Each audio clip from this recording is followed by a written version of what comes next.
Hold on. No, Uh, that's not it. that's not wrong one. That was it. I'm still learning the buttons. This is the Black Powder Podcast. Coming to you from a secret hot location in sunny Southern California. My name is Marcus Matthews, the only real libertarian. And as usual, I'm joined by my brother in liberty from the great state of North Carolina, Eric Parker. How you doing today? I'm doing good, brother. If I seem distracted, I'm just trying to share the video right now on Facebook. Get out there. I always just say we're live. So there we go. Boom. We are live. We are And live. this is the only real libertarian podcast where we actually focus on like real liberty issues. You know, we'll do our updates series and whatnot, but right now it's campaign season. And the Libertarian Party has made a concerted effort to promote local candidates because, like we talked about, the big picture needs to be painted, but the big picture has a lot of more detail and fine print that needs to be attributed to it. But the local races, the local nonpartisan races, where we might not even have to put that label out as being libertarian, we're just presenting great ideas to the people, like government shouldn't be in your life, and government should have a minimum role in your life. Eric, your Yes. journey into liberty. Well, do you have any sponsors or anybody you want to shout out before? Well, since I'm here, Stockbox. If nobody's used this discount code yet, I'll leave it up there for a little bit longer. Go check it out. I recently purchased this. At the time, they were doing buy one, get one free gun safes. They're real simple. They're like tabletop safes. Lock up your firearms. Keep them safe if you have kids in your home. So, yes, we believe in the Second Amendment. We also believe in individual responsibility. So you got to take care of yourself and your own family. Be safe. Go use that discount code. This episode is brought to you by the letters H and K and the number 2000. You could also say the letter P is in there as a sponsor. Is the number 2000 how much that pistol cost? No, not at all. I actually got a great deal on it. It was like almost $400 off. I know H and K is proud of their stuff. HK. Oh yeah. Is it H and K or HK? Well, it's just HK for short. Today we have we're going to get to our guest because I think it's very important that we get busy with this local stuff here as we're counting down. We got about 2 months to go. And we're bringing in somebody from the great state of Michigan. That's where the Nationals is going to be, Grand Rapids again, right? Next year? Yeah, I believe so. Don't quote me on that. Let's ask our guy, Joe Hanoush, if he can confirm when he shows up. Yeah. So, without further ado, we're bringing in a candidate from the city of Taylor in the great state of Michigan, Mr. Chris Clark. How you doing, guys? Not too bad. Doing good. Every time I introduce somebody, when I say Mr., should I call you Mr.? You know, I think Mr. Works. I like it. Yeah. And it is completely irrelevant to the conversation, but it just comes to mind when I say that. How you doing today, Chris? I'm doing really great. I'm really great. How about yourself? I'm just happy to be here. Being the only real libertarian is a mighty challenge in life. Yeah. You know, I go around representing the whole party, and it is a heavy weight to burden. And you know, I've accepted my fate. And with that being said, I want to welcome a libertarian on this that is actually running for a local city councilship. And why don't you tell us about yourself and what's up? So, I'm running for local city council here in Taylor, Michigan, and I've lived in this city my whole life. Just recently got involved with politics. Just because I want to see something different. I want to see some change happen. As a libertarian, I understand, you know, we don't want government in our life, but it is a process where we need libertarians to take those reins and really fight for that inside the chambers. So I just decided that it was very important for me to take this on and represent my city. Currently, we have 6 council members because we're missing a member, and it's come down to a 3-3 split where they're not allowing a 7th member to vote city progress ahead. And we have a few issues going on in our city that really need to be addressed. And it's unfortunate that we have people who are not caring for the city. And that's really why I'm here. I'm just trying to fight for my city and stick up for them and bring libertarian values to it as well. So Chris, it sounds like there is a 7th seat. It's currently not filled. Is that the seat you're running for? Is this a special election?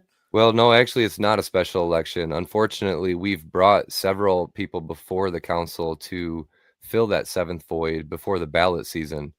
Unfortunately, it's constantly come down to a 3-3 split.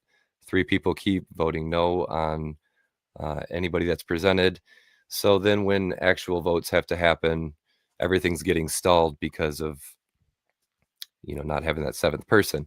But this is actually another ballot where it's 7 people will be elected regardless. And so we're going to fill that 7th seat regardless, but I hope to be one of those 7 seats. Gotcha. Can you talk a little bit about the seats themselves? Are all 7 of them? Are they at large? Are they districts? Can you, and I know this is the multi-part question, but to give you a chance to tell us what the politics of it is. Is that 3-3 split along party lines? Would are the seats or the races partisan or nonpartisan? Can you kind of tell us a little bit about that? Yeah, the race is a nonpartisan position. But unfortunately, what I believe to be happening is there's contractors who are doing business in our city that want to maintain those positions. And unfortunately, the 3-3 split is stalling progress either way. And so there is no libertarian on the ticket or Republican or Democrat. It is a straight nonpartisan run. It is strictly for Taylor in the districts that we do have.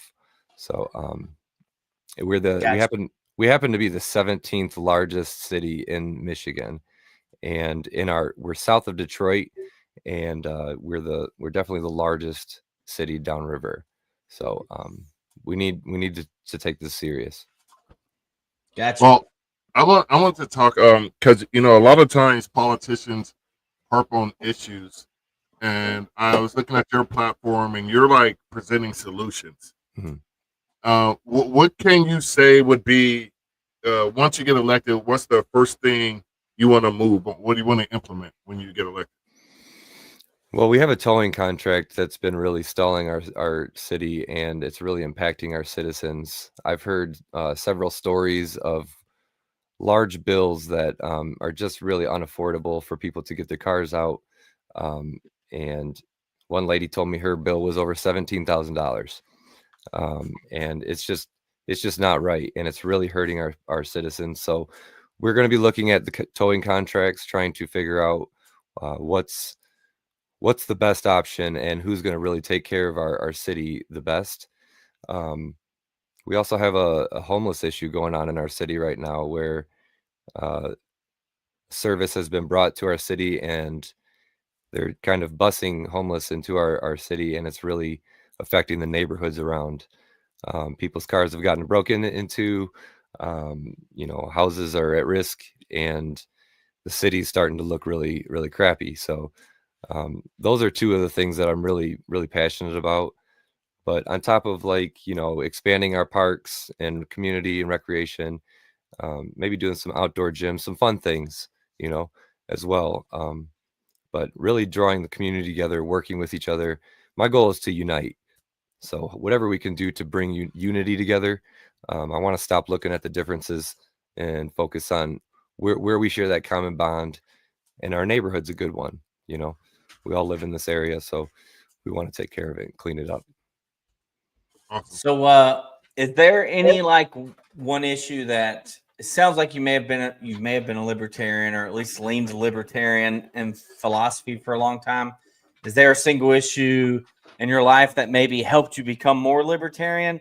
And is there any issue in your city that made you decide, hey, it's time for me to run for office? So, actually, when I got married a while ago, my father-in-law had told me about Ron Paul, and that's when I really started learning about libertarian ideas. It's ending the war on drugs and freedoms all throughout the whole aspect of libertarianism, and at the same time keeping the government small and local and working on your specific area. Uh, and I've always really disdained big government. It just infringes, it takes advantage. And both, to me, the Republican and Democratic parties, they seem to be growing the government at all costs, either side. And it's deflating our dollar value. So the whole premise of all of politics, I fit mostly with the libertarian values, where I want maximum freedom. I want you to have maximum freedom, but at the same time, I don't want to infringe on each other's rights. And I think you need a local, small government to be able to say, this is how we're going to handle these issues. When you get big scope, it just loses its worth, really. So, and the reason I decided to get involved in politics was just because of that. I felt like it's just constant overreach. I'm not loving hearing my neighbors talk about the things they're saying, and I just want to make a difference. So I'm hoping by reaching people and gaining their trust, that they will give me an opportunity, and I will show that that's what we're here for, is take care of one another. Okay. I just want to expand on his point. Government always must justify its existence. Mm-hmm. And when we're in a duopoly, a two-party system, there is no true competition. Like I always say, we have one more choice than you have in North Korea. Mm-hmm. And that's not really a choice. And I got that from Jesse the Body Ventura, fellow upper, they call it the upper Midwest, where Michigan. Mm-hmm. Okay, so when he was in Minnesota, and there's one thing about Midwest people in general. I have never met a jerk from the Midwest, and that says a lot. Even the Green Bay fans that I met, I don't like Green Bay at all, but I was like, Yeah. even my son said it's hard to hate them because they're so nice. Yeah. And I just want to point out, this is Chris's website right here, and in the upper right hand corner there is a big donate button. So if you're listening, watching, whatever you're doing, it's chrisclarkforcouncil.com. Click that donate button, because this is where libertarians can make their mark on the local level. People like Chris that are out there doing it. His fellow Michigander. That's what you call you people, Yeah. right? Yeah, it is. Yeah. Yeah. You're not the fourth largest economy in the world, but I suppose it's a decent state to live in. I haven't been there. I just like to talk a little crap to keep things loose, so don't mind me. Yeah, no, if you come, I would recommend coming in the summer, because it's cold like 9 months out of the year. Yeah, when I was in Green Bay last summer, I was like, dude, I could live out here. This is awesome. And I was like, how's the winter? And they're like, oh, it's about 4.5, 5 months long. I was like, hey, great talk, buddy. We'll keep it we got a good vacation spot. Yeah. Summertime. Yeah. Eric, you got some?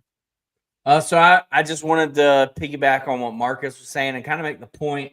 Put his link back up there. But if you think about making your political dollars, voting with your wallet, we could help Chris Clark win, and you don't have to be in his district to help him, to send him some money. And our dollars for a local race go a lot further than they do in a national race. Not that those national races aren't important. You can give to whoever you want to at the national race.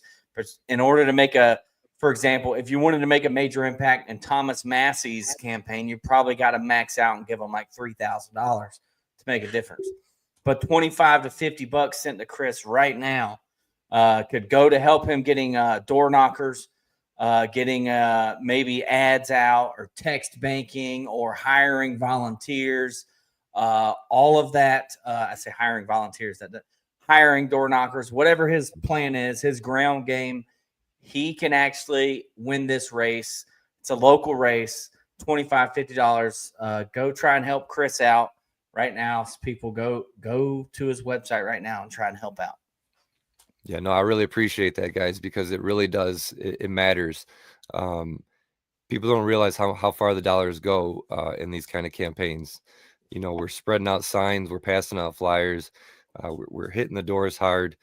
We're going to all kinds of fundraisers and city events. So it really does help, and all of your donations are very, very much appreciated. And you have no idea the impact you make when you actually make the impact. Right. So Chris, I just real quick, Eric, I got a little ahead. off track because I wanted to shout out Ben DeJong. Is that your buddy? Yes, I love Ben. He's great. Yeah. Well, he was on here before. Great dude. Just wanted to shout him out for chiming in with us today. Go ahead, Eric.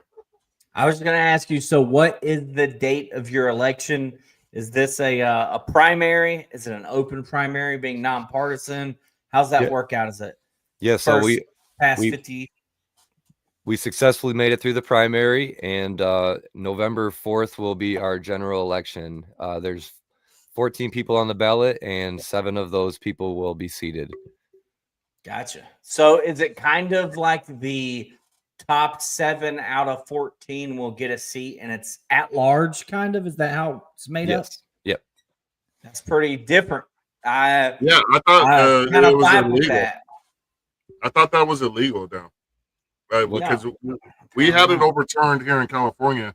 Well, that's so. I mean, election laws are decided by your state. So I mean, there hasn't been because now we're districts. Our school board, our city council is all districts now, and there was some lawsuit that went on that changed the way because it used to be at large for both when I first moved to the city.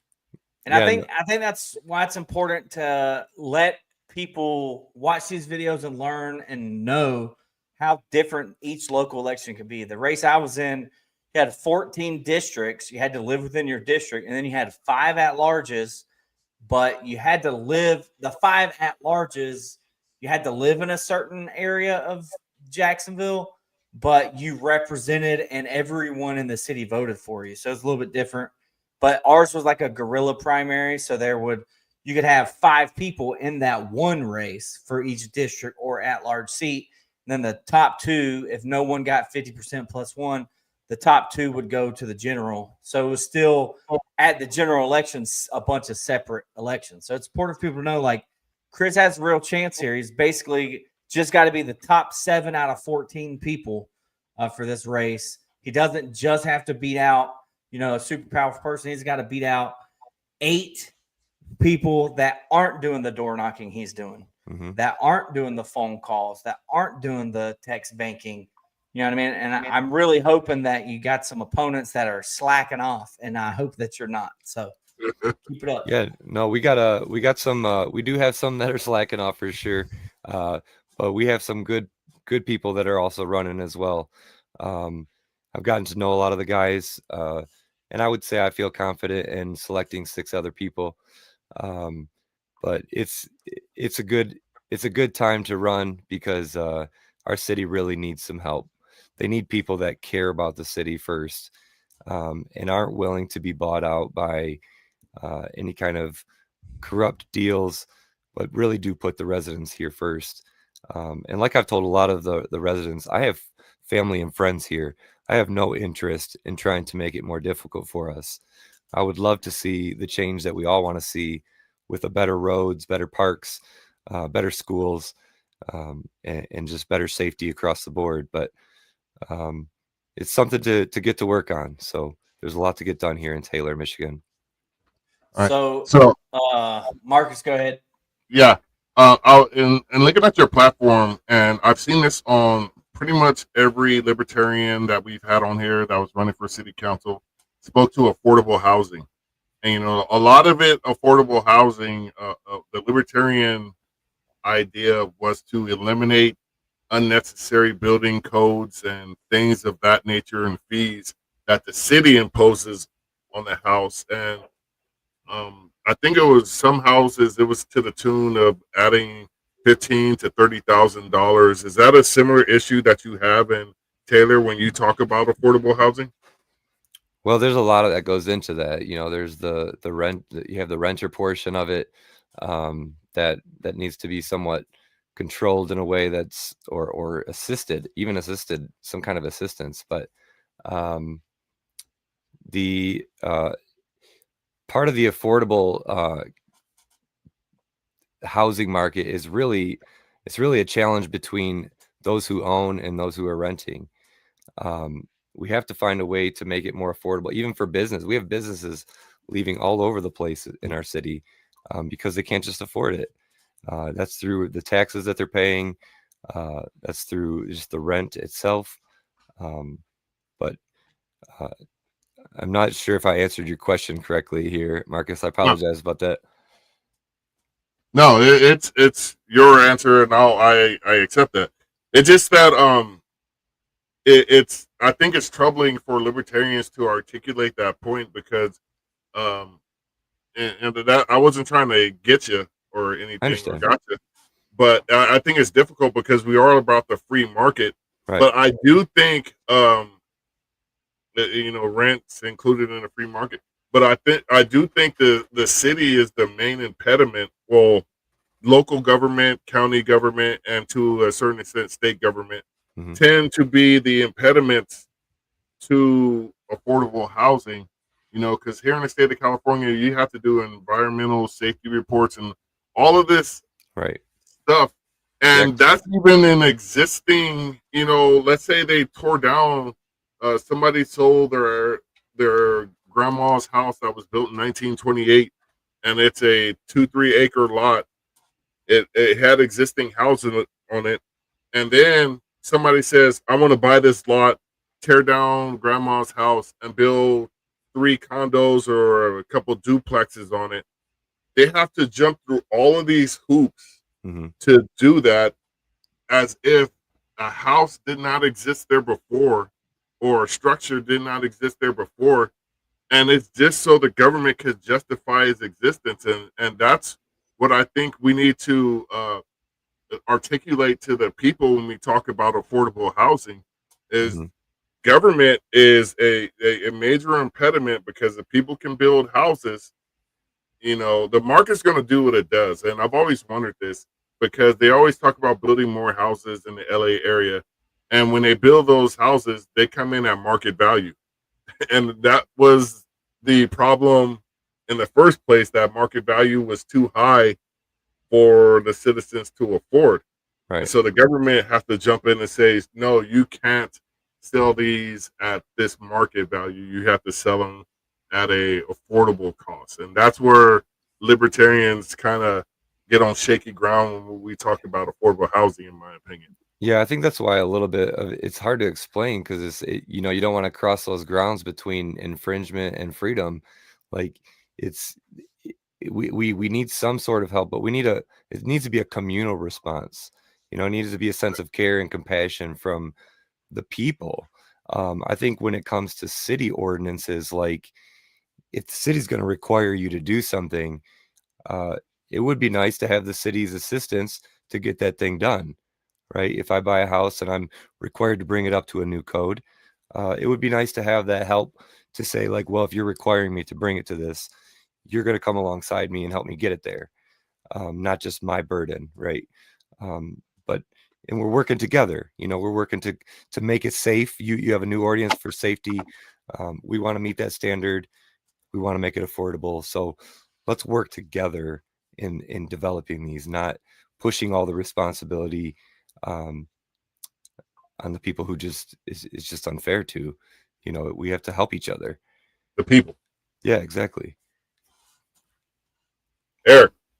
Yeah. So speaking of public housing, when I don't know if it was while I was running for Jacksonville City Council, but Jacksonville, Florida passed a law allowing homeowners to build an additional dwelling, usually called a accessory dwelling unit, ADU, on their own property to house family members or others. It didn't have to be family members necessarily.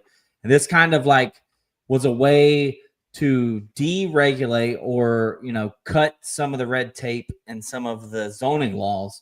Is that something that you or any of the other 6 people that you might trust to run for city council, if they win, that you can push through? Is there something already that in the works? Has anything like that been proposed where you live? For building extra property onto your house for family members? Yeah. Essentially, like getting rid of some of the zoning to allow people to build an extra dwelling on their property. Yeah, there's a few people who've mentioned that. Actually, when I was door knocking, they wanted to build a few things for their family, but they run into those same ordinances where it's Exactly. one property on the lot, and I personally believe that your property should be your property, and you should be able to do with it what you feel. It's your space. As long as you're not infringing on other people's rights or space, it's your property. If you want to host more family, build more space for you, as long as things are safe, they're not going to be at risk for your neighbors or such. Yeah, absolutely. Yeah. I would support that 100%. But well, you can steal that one from Jacksonville, Florida, or any other city that's done it. Add that to your repertoire, your Rolodex. Let them know, hey, look, we could essentially amend some of the city's zoning code to allow detached accessory dwelling units on your own property. And a lot of times, a lot of people are like, well, it's too populated in some of these areas, or we don't have the space for it. So there might be like restrictions on if the lot size is too small, kind of thing. Sure. That's something that you and your counterparts, once you get in office, will have to debate, of course. But get something passed. That's one way to help out the people. I'll let you have that one for free. Yeah. Another thing on not necessarily on housing, but on property, but is there are some homesteading rules that some people aren't super happy with. I know there's some people who would love to have chickens in their property, but unfortunately they're just they're not able to because of the city ordinances. What I'm trying to process that, because everybody loves yard birds. That's what we call them. Yeah. When my family's from Alabama. Yeah. Now, I've lived in places where people had crows, and I felt like breaking out the Mossberg on not crows, but Chicken? Guineas. Roosters. Okay, yeah, roosters. Yeah. And I felt like breaking out the Mossberg at 4:30 in the morning. Yeah. And like I get it, but hens that I don't understand. I do understand why government feels the need to regulate if you have a few chickens in your backyard. If you have a small backyard, you're not going to have 55 chickens running around, because that's just impossible. No. And that would be detrimental to you as an individual.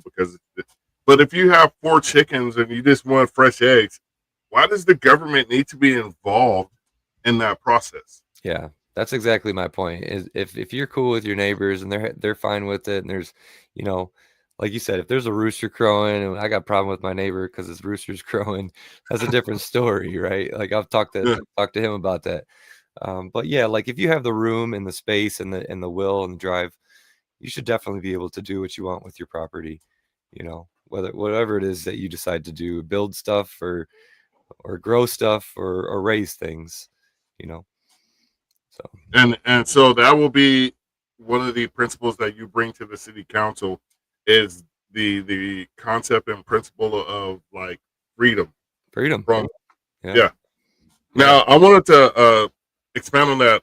You talk about economics in your platform. What economically, how's the city of Taylor doing, and what do you see it can improve on? I mean, as far as the budget goes, the budget's been doing pretty well. But we do have some roads that definitely need repaired, a lot of side subdivisions, things like that.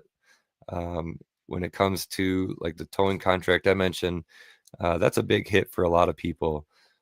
It was a contract that our city used to go out and handle accidents and things like that. But when people are getting bills that are astronomical, they can't even afford to get their own car out of the lot. That's a problem, you know. And we're hiring them, and then to turn around and then they sue us. So it's kind of a mess with that whole spectrum. But we're making progress. We have a good mayor right now who's been doing some good work. He's up for reelection too, Mr. Tim Woolley. I really do support him. I think he's doing a great job, but he needs people behind him and who can support him and do the things that we need to get done. And right now he has a council that's just stalling progress. So that's part of the reason that, you know, I'm running is I'm trying to just make that difference and come alongside people who care and just really push for a better budget, more freedoms, and just a healthier, safe community. Well, yeah. Why is that controversial, Eric? I don't know why that's controversial. And it, you know, it stinks too that you feel like you have a good mayor. A lot of people probably can't say that all the time. You know what I mean about their mayor, or they could always find a reason why they shouldn't be reelected. And you have one that this entire time could have been getting stuff done, and he's got a I don't know if they're like a lame duck city council or why they're dragging their feet, why they don't want to get anything done. And I'm sometimes like, you know, pushback and making the government slow down. It can be a good case, but obviously if we got a libertarian here saying, hey, this mayor's actually trying to fix some problems, you got people on your board that don't want to actually do their jobs. I have a major issue with that. Yeah. And I will say, if I got to the point where I felt the mayor was doing something that was a little crossing the line or overreach, I would definitely be a strong voice against that.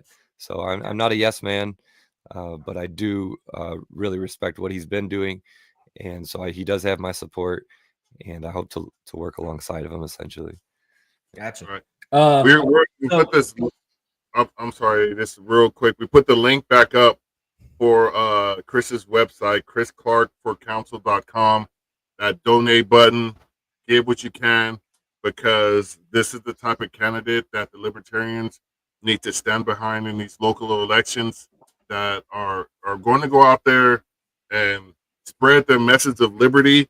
And the best part about it is people aren't even going to know this guy's a libertarian until he goes for state representative or local congressman, and they can look back at him and say, well, damn, I had libertarians all wrong. This guy did the best for our community that anybody has done in a long time, brought us together, brought solid ideas, and he happens to be a libertarian. This is where we're planting those seeds, and this is where it needs to start right here. So go to chrisclarkforcouncil.com, click that donate button, give him a few bucks. Let's get this thing started. Eric? Yeah, I'm going to kind of go back to the election process, the politics of it. I'll ask you, do you know where to find the information on how many votes it took for that seventh person to get in last election cycle? Do you have an idea on how many votes you need? Now, I'm hoping you're like the top vote getter. You're that number one guy. They got you confirmed halfway into during early voting. They're like, this guy's already got enough votes. He's locked in. We know it. You know what I mean? But do you know what that threshold is? Do you know what number, or do you have an idea what you need to get past to win? I would say if I can get 4,000 votes, I would be pretty solid. Awesome. But you know, I'm pushing for it. I'm pushing to take as many votes as we can. I just want people to trust in me. You know, really, that's the tricky part about politics. I'm a very authentic person. I'm not trying to schmooze or put on any kind of show. I'm very authentic with people, and I just hope that they can trust me to do the work that I'm telling them that I'm going to do, and I will. So when people show up to the voting booth, does their ballot look like it'll have the mayor, it'll have the city council? Does it say choose your top 7 candidates? Is that what it says? Yeah, it'll say city council select 7. Mm-hmm. So are you making sure, and this is one reason, guys, why this is not just for you, Chris, but anyone thinking about running for office, this is why door knocking matters and having flyers and business cards, or maybe even like if you and the 6 guys that you like, if they like you, y'all could do a voter guide and be like, hey, here's who I like. But just so you remember who to vote for, I don't know if you can legally do that or not, but I'm just saying at least like that's why door knocking matters, because you have to be able to say, hey, look, you're going to show up on election day. It's going to be time to vote. And you're going to think, who was that guy I really liked out of these 14? Man, I can't remember. I think his name was a very electable name, Chris Clark. Good job on having a very electable name. I don't know if it's listed alphabetically. You know what I mean? Like, are you explaining to them like, hey, you got to remember me? You know? Oh yeah. Yeah, so yeah, definitely. I wear this shirt everywhere I go. Vote for Chris Clark when I'm hitting doors, as well as passing out flyers for people to hold on to. People with real strong issues, I'll give them a business card to contact me directly. But I really do want to know what's going on with their life and figure out what we can do about it. But yeah, we're pushing. My name's pretty easy. Even with my website, chrisclarkforcouncil.com. It's I don't know if you guys are aware of this or not, but last ballot for the Trump and Biden or Harris ballot, I was running for Congress for the 13th district in Michigan. No. Libertarian Party had put me up for it. I did not know that. Yep, they put me up for the run, and I pushed, and I got about I think it was about 5,300 votes. I took about 1.7% of the vote. That's and good. So I've been pushing this for a while, and after that didn't work out, my mayor, I actually met with him while running for Congress, and I said, what can I do for our city as a congressman? And we had a nice long talk, and he said, if you don't make it through Congress, I would love to have you run for city council. And so after the Congress run, I decided that I would do that. Went out and gained some signatures, started the process, and really been getting to know the public. And it's been a wonderful opportunity to really expand, to get to know my friends and neighbors. So how long have you been actively filed and running? It's been about 3 years now. Okay, wow. Yeah. And I'm not trying to have you sought the mayor's endorsement. Would he be willing to do that for you? Yeah, he supports me, definitely. He definitely fully supports me. We've talked about endorsements. He said the only drawback is that he hasn't worked with me yet. And he's, Gotcha. I understand his hesitation and totally respect it. So, but he's heard my stories, and he's seen what I did when I was running for Congress. And he does support me. So he's been telling people about me as well. And I'm really grateful for that. Yeah, a lot of times those behind the scenes unofficial endorsements can help out just as much. You know what I mean? So hopefully he's doing a lot of that, and it's going to help out. Yeah. Well, let me ask you this, and I want to get a tad bit more personal so that people can get to know you. Do you have like a favorite Ron Paul or any other libertarian that you could think of? Any quote that resonates with you the most? Not offhand. Or philosophy. I mean, to me, Ron Paul's philosophy was always, get the government out of your life, stop meddling with other countries, and be responsible with your own dollars and your own lifestyles, and just let the people operate the way they need to operate. I have 3 kids. That really kicked in for me when I had these kids, because I realized they're all so different, even though I've raised them much the same.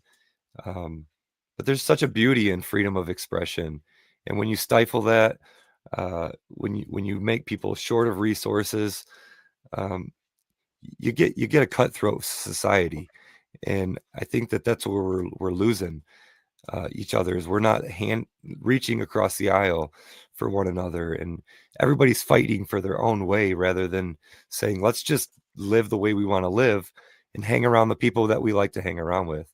So for me, essentially, it's just a live and let live freedom kind of philosophy, and keep the government out of the meddling, essentially. That's admirable, because I was actually today I saw that debate where Ron Paul was saying the United States should stay out of foreign wars, and he was starting to get booed.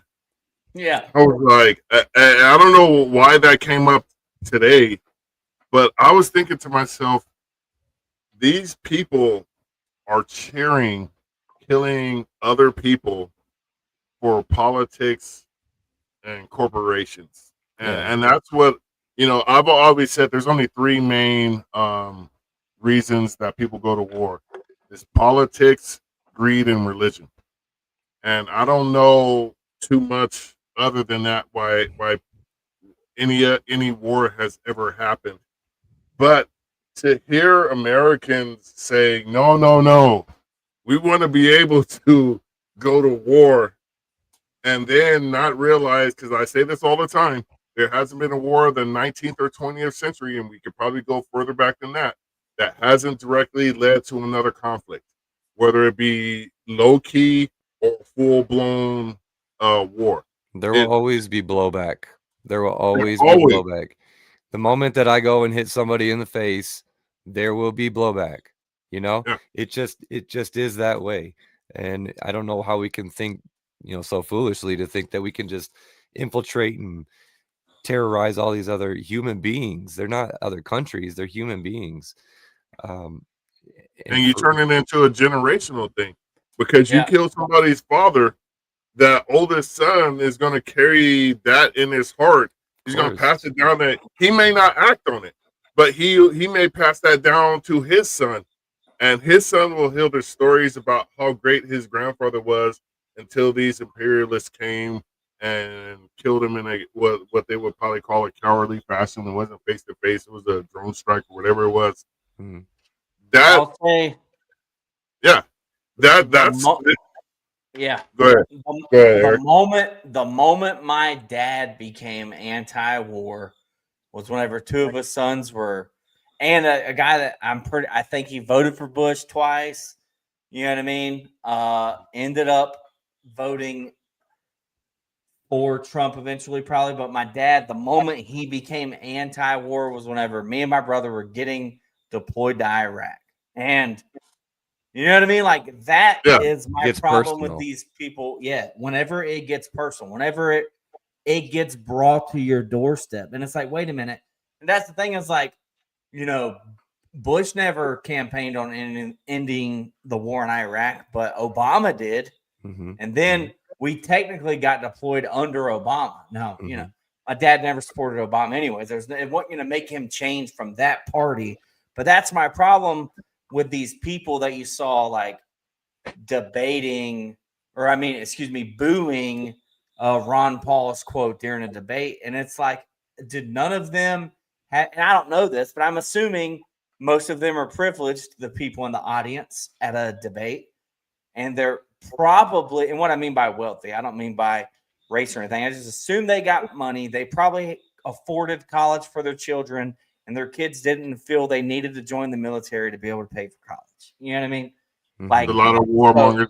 Yeah, exactly. And it's like a lot of them are like, wait a minute, what school did you go to? All these like pro war, highly educated people in the defense contract industry. They probably went to Yale, Harvard, Columbia, Yeah, or I NYU, wherever. You know what I mean?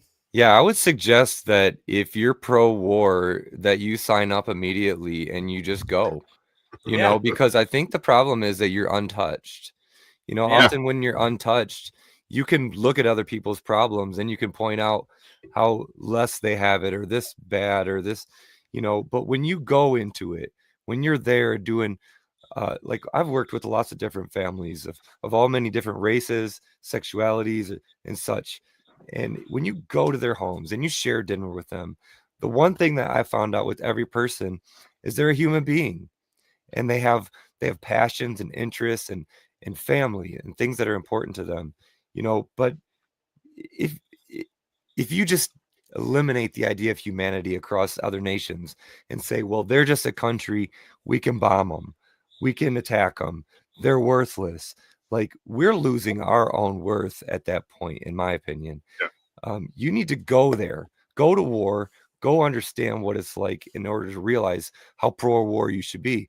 You know, Eric, I would say that the reason your dad probably became anti-war was because his boys were going into it. You know, Exactly.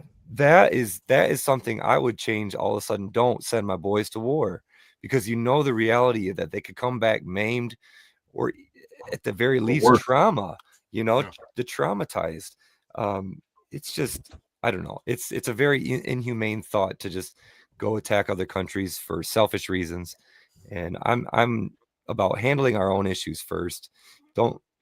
If we're going to reach across the aisle, let's give a hand, not throw a hand. You know what I mean? Or throw Yeah. a finger. I will say this: World War II was the last time the rich sent their children to war, because the Kennedys went, the Bush went, you know, a lot of people went, and what they Elvis saw went there. to Germany. No, I'm just kidding. Well, that was Vietnam, but No, what I'm just kidding. and they kept him. You know what they were probably going to do for Muhammad Ali as well, because the last thing they want is Muhammad Ali, when they drafted him going over there and getting killed. That is horrible PR for the United States. But they wanted him to be like Elvis and do the publicity tour and all that stuff. Yeah. You know, but like I was saying, World War II is the last time you saw the rich actually send their sons, because there was a Kennedy son that died in World War II doing the experimental guided bomb mission over Europe. And then JFK, he was wounded on PT 109. He fought like hardcore, and he saw the perils of war. After that, the rich didn't send their, in America at least. After that, they all got bone spurs. Yeah, it was no more, because Yeah. World War II was a brutal meat grinder. Mhm. And you know, this is where we're at right now, where we do have somewhat of a class warfare going on, and I'm all about capitalism. Mhm. But there is something to be said where these people that aren't willing to send their children to fight, or not willing to fight themselves, are the ones playing the drums the loudest. Yeah. And there's nothing about war. It is the worst of humanity. It's 'Cause terrible.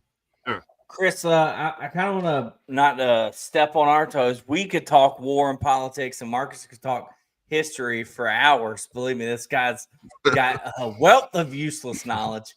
But if y'all don't mind, I'm going to bring it back in to you. I want to get to know you a little more.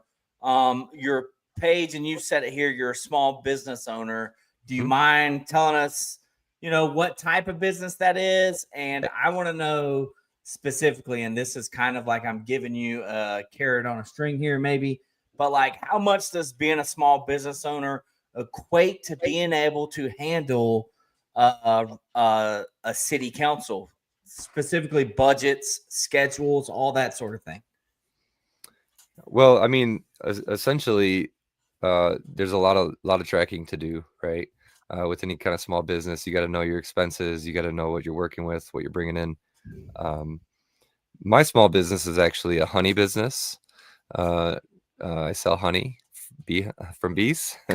Yeah. So You're a aviary. Is that what that's called? Yep.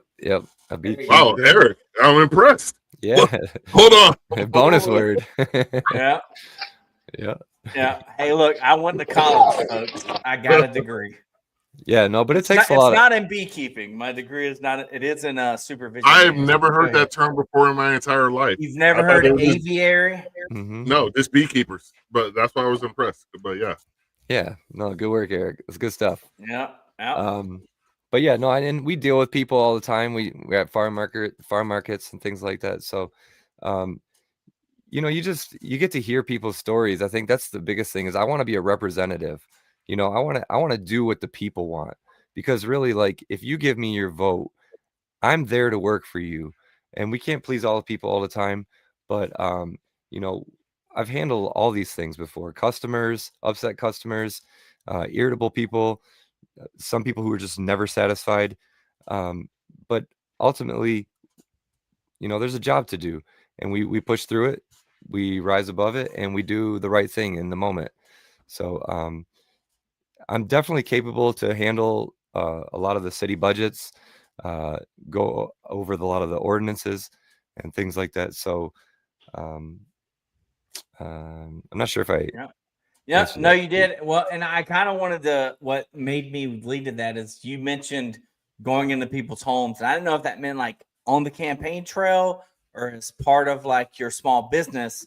Now, I'm not trying to say this is how your work works because I'm not an aviary, but do y'all do a lot of like if somebody has a swarm at their house, y'all show up and, remove it from their house, or is that Yeah, not y'all's ballpark? yeah, So we have a when you couple said times. like going into people's homes, you literally meant like you're going to their house. Hey, there's some bees in here, and you're like, we'll get them out.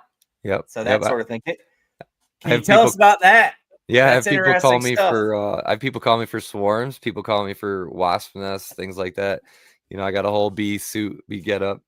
When you're dealing with wasps or hornets, you probably want to put on some glasses.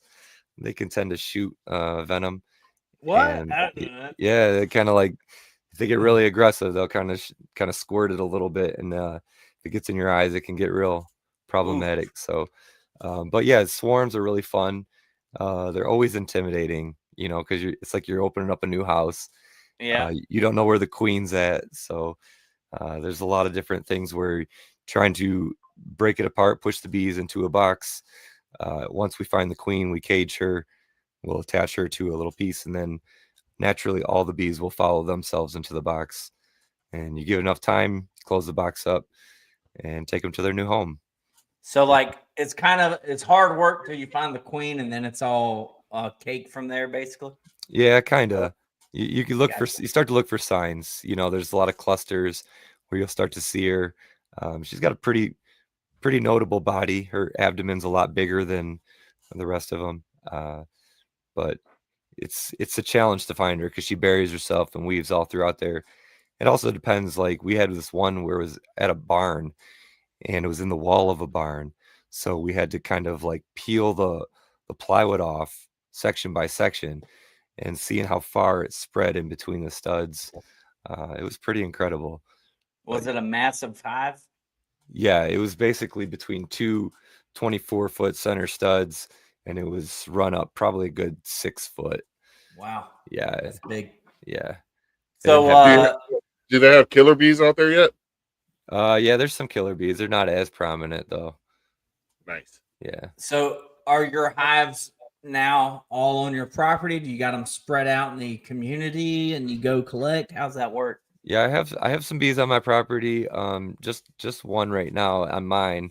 But I have a few around the city. There's a couple of people that I work with who have really beautiful gardens, and we just kind of station them up in their gardens to help populate the garden and give the bees a good chance. And they got some of the best honey. So Gotcha. it's Awesome. yeah, it's really great. Cool. Do you sell honey on the internet, or is it just at farmers No, markets? no, it's kind of just a real small business right now that we're doing. We're growing, but the product goes so fast, that Yeah. it's hard to keep up with. Yeah. And you can only do like so many draws per year. But we also make like chapsticks, and we're trying to get into making candles and other products like that with the wax. Yeah. So yeah, that's been really fun. But I also That's my cool. main job as well as during the day is I do construction. So Gotcha. Okay. Yep. Do you work for someone else for your main job, or is that your I own do. company? Yeah, I Gotcha. do right now. Trying to grow the honey business, but Yeah. it's a job. That's awesome. Starting Yeah. from the ground up. That's cool. Awesome. As we start to wrap this up, I wanted to talk about the number 5 things that matters. That's parks, youth, and recreation. Because I'm a firm believer the children are our future. Teach them well and let them lead the way. And you want to show them all the beauty they possess inside. And you want to give them a sense of pride. Mhm. You know what I mean? Yeah, think You guys don't listen to Whitney Houston, obviously. Did you just 'Cause I quote did. a Whitney Houston Yeah, song? you did. Did you pull up the lyrics? No, that's something. If you don't know that, I believe the children are our future. I Face the world and I let them- had a feeling it was registering. I was like, wait, I It know I've was heard this before. registering for me. I'm not trying to. I thought it was a Michael Jackson song, but I thought it was like the Children of the World song that they all came together and did. Yeah. Was that the We Children Are of the World? No, Yeah, We Are the World. I was Yeah. like putting two songs together. You know, I was a pop artist of the African American persuasion and Just very say black. feminine. You know. I told you I hate African American. I know I've told you I hate that term. Well, you know, the problem with that is Michael Jackson wasn't black at the end, but I digress. Yeah, vitiligo. You got to get a brother his medical diagnosis, bro. I'm just saying he was black. Now the nose and everything else, we could get into that on another episode. But the fade cream was the vitiligos. Yeah, I don't know, man. I don't know. He was on some extra stuff. He was that's a tattoo removal stuff early. I don't know. Anyways, I digress. Anyway, Chris. But Marcus, yeah. I do believe the children are the future. All right, for sure. You know, like the problem is there's so much disconnect between like the old people and the youth. And old people are doing politics and old people are making decisions, but like how much more of a community would you have if you brought in the youth and you fused the two together, and where they had a sense of purpose, a place, something that they could also fight for. So I would really like to see like an advisory board or some kind of council that comes together with the youth, maybe certain leaders within schools that can encourage their friends to really bring out to events and show up and state what they would like to see the future of the city to be. I think it'd be really cool if that board happened and the person that chaired it was a libertarian. You know what I mean? That would be cool. But what also would be cool if you reached out to the student body presidents of the schools in the district, and you know, I'm sure as part of their duties as they duly elected student body president, vice president, or whoever it may be, that is a great idea. Have them come and meet with the city council and talk about, hey, this is what they don't have to be rats or anything and just dime out kids. Oh, this is what we're thinking. But they could be that connect that could influence economic policy, because if they say we like this and that's the next generation coming up, that's how you keep the best and the brightest in your city. Absolutely. When they know they have an economic interest and maybe they want to be an entrepreneur and they get kicked in with the Chamber of Commerce while they're on that city council committee doing what they need to do. That's what I think that's a great libertarian ideal that you're going to bring to the city of Taylor once you get in there. Absolutely. Yeah, we need that. We need that big time, because like you said, they are the future of the city. And if they don't have a place, why would they respect it? Why would they care for it? You know, but if we draw them together, I think we're going to have a good space. So that's I like your idea, Marcus, about connecting with the boards and drawing that in. So I will work on that. That's two good ideas tonight. You're welcome. You guys are great. Yeah. And you know, I only said this once, but you know, a lot of my ideas are coming out of the fourth largest economy in the world. Shut up. And your father was a deacon. From the son of a Southern Baptist deacon. So I want America to be able to connect with those two simple facts, that me being the only real libertarian from the fourth largest economy in the nation and the son of a Southern Baptist deacon, you know, you're getting some of the greatest libertarian material that you could ever imagine. And with candidates like Chris Clark, and after your election, I would love for you to come back on as the victor. And you know, we could start initiating policy, possibly get on the staff, maybe kick us down a few bucks, you know, whatever, or just help us. We would like a playbook of how to run a local campaign and the your what worked, what didn't. We could Definitely. spitball that here. You know what I mean? Yeah, definitely. I would love to do that with you guys for sure. All right. But yeah. And as we wrap this up, we're coming up on our hour. Tell the people how to get in contact with you, your social medias, websites, and all that good stuff. Yeah, so if you go to right here at the bottom of the page, you got chrisclarkforcouncil.com. It's got my Facebook link in there. There's a contact button as well. Please don't forget to hit the donate button. That's crucial because you have no idea how far these funds go. There's lots of expenses when it comes to running for office. So if you could, and you feel called to, if you feel like you trust me and support me, please definitely check out my website, hit the donate button, 25, 30 bucks, whatever you can do. It would be great. Greatly appreciated. And Chris, you're an amazing guest. I really think you got an amazing opportunity to win this election and get in there and actually get stuff done. It sounds like you got a decent mayor that's got your back. Hopefully you'll be there, hold all of them accountable. Yes. And we're looking forward to hearing from you after your election. We're hoping everything works out. Everybody, go to his link. Just shoot him $25. You know what I mean? And it'll make a heck of a difference. It'll go a long way in a local election in Michigan. So let's make a difference. Let's represent Michigan so that we can all meet him at a national convention in Grand Rapids 2026 as an elected libertarian to local city council in Michigan. Let's get this done. That's right. I look forward to meeting you guys there. All right. Also, I told you we don't do gotcha stuff, but do you have a college football team or a pro team? This could be his opponents could use this against them. But go ahead. Yeah, I've always been a U of M fan. Okay. University of Michigan. Interview over. That's the Wolverines, not Yeah. Is that the Wolverines? That's the Wolverines. Hey, Yeah. Wolverines was a cool movie. So you know what I mean? Like Wolverines. Oh, yeah. That was Red Dawn. Yeah, let's go. But I'm a USC, University of Southern California fan. We have a storied history with the Wolverines, and it's a bittersweet. I'm a Florida Gator fan, so we're on the come up in football. Basketball, we just won the Natty, so get on our level. My old roommate was a big Gators fan. Yeah. You may have ruined your chances of getting elected by talking about the I don't know. What's the closest university to where you live? Is it state or U? Well, I mean, it would be U of M. Yeah, it would be U of M for sure. Yeah. Ann Arbor and Lansing would be Michigan State.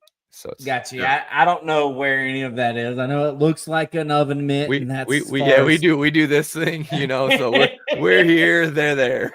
Gotcha. All right. So also, if I was in the state of Wisconsin, I'd take the Upper Peninsula from you guys. I have never understood that. I would invade it. And it's no longer Michigan. I never did understand why we had the UP, but some kind of deal gone wrong, I guess. Imagine if Canada was like, we want and Canada's like, can we get? No, you can't get. I wonder if we could sell it to Canada for pay off some of our national debt, but they're broke too, so that ain't gonna work out. Well, they can pay us in maple syrup and Canadian mist. And Canadian bacon, which is just ham. Yeah. We all know because you're actually not too far from Canada, right? Where you are? I'm right across the river. Yeah. All right, We appreciate that, Anytime, All right, hey, Chris, it was a lot of fun. I hope you enjoyed it. I hope this helped you out. I hope you get some dollars out of this. Thank you, guys. I hope if you got anything good, you want to chop it out, take it away from us or whatever, feel free to use it and share. Yeah. Definitely. I appreciate the time, fellas. You guys have been great. And when you do come to Grand Rapids, let's get in touch. And we'll connect. All right. And once again, that website is chrisclarkforcouncil.com. Yep. That's right. Chris. And you can get all his links, his donate, and I always this is always one of the most exciting episodes for me when we have local people on, because we get to talk about local things, and that's where it all needs to start. Like I was saying in the beginning, and like Eric mentioned last week, like I said a while back, put your money where your memes are. You can't be a libertarian and just meme the ever living heck out of all of Americans and talk about in the Fed. We have to do something, and it all starts locally. So with that being said, we want to thank everybody who listened, watched, and whatnot to the greatest libertarian podcast that has ever existed, the only real libertarian podcast with the only real libertarian, myself, Marcus Matthews, my good friend Eric Parker. Thank you very much. God bless you, your beautiful little girl. And Chris, thank you very much. And we would love to hear from you after you win your election and tout your successes, rub it into all those naysayers' eyes, salt in the wound. Sometimes we got to get bye. You know what I'm saying? Absolutely, absolutely. I'll be glad to join you for a bragging session. All There right, you cool. go. And with that being said, we always end this podcast with these, if not infamous, but famous words: live free or die. Or die.